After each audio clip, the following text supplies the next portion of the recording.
Comment cartographier les parties prenantes d'une problématique? Une cartographie des parties prenantes, c'est une représentation visuelle de l'écosystème qui agit sur la problématique. Cela vous permet d'identifier qui sont les acteurs de la problématique, d'identifier leur rôle et quelles sont leurs relations entre eux. Cela vous permet aussi de repérer ce qui ne fonctionne pas ou ce qui devrait changer. Il y a de nombreuses manières de faire, et d'ailleurs c'est toujours intéressant de la représenter de plusieurs manières pour vérifier qu'il n'y en a pas d'angle mort. Par exemple, on peut utiliser la matrice d'influence. L'idée est de classer les parties prenantes selon leur niveau d'intérêt pour la problématique, c'est-à-dire en fonction de leur niveau d'engagement actuel pour changer les choses par rapport à leur pouvoir d'action sur la problématique. C'est l'un des modèles les plus utilisés.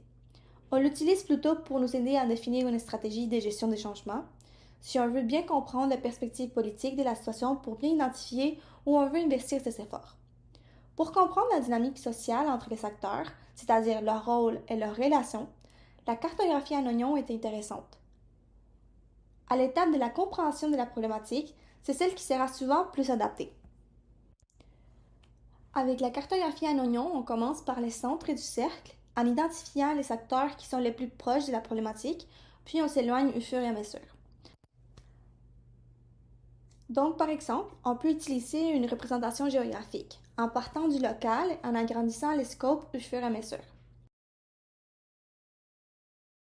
On peut aussi se poser la question de la façon dont les acteurs agissent sur la problématique. Nous avons les chercheurs, dont la motivation principale est de faire progresser les connaissances sur les sujets pour mieux aborder l'enjeu et ou la problématique. On a les activateurs qui contrôlent les processus de décision et d'allocation des ressources qui permettent la conception et le déploiement des solutions. Les fournisseurs ont les capacités de produire et de mettre à disposition des usagers les solutions existantes ou envisagées. Les demandeurs qui influencent les décisions en faveur du développement de solutions innovantes et finalement les usagers qui vivent la problématique et ou bénéficient des solutions innovantes. Si vous voulez pousser l'exercice plus loin, vous pouvez ensuite catégoriser les parties prenantes selon leur champ d'action, pour voir lesquelles réunissent beaucoup d'acteurs de la problématique et lesquels sont absents.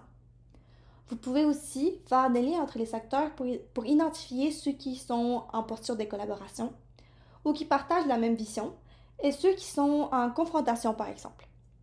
Ça vous permettra aussi d'identifier qui est isolé, qui devrait être davantage mobilisé et sur quelles relations il faudrait agir pour changer la dynamique et peut-être débloquer la situation. C'est donc important de cartographier les parties prenantes car cela permet d'identifier les acteurs qui subissent la problématique, leur rôle et d'identifier les leviers d'action pour les mobiliser. Toutes les problématiques ont une dimension sociale.